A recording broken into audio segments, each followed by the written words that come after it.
Hi friends, இன்னைக்கு வந்து நம்ம கியூட்டோலேருந்து வந்த ஒரு இடத்துல வந்து டாபு கார்டன் பார்த்தோம்ல. இதுக்கு பிறகு இது பேர் ஹொசுபுவா river.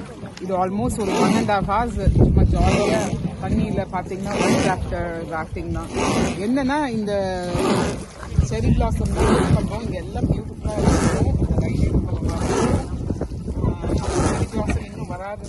Still the river is beautiful. வாங்க போலாம்.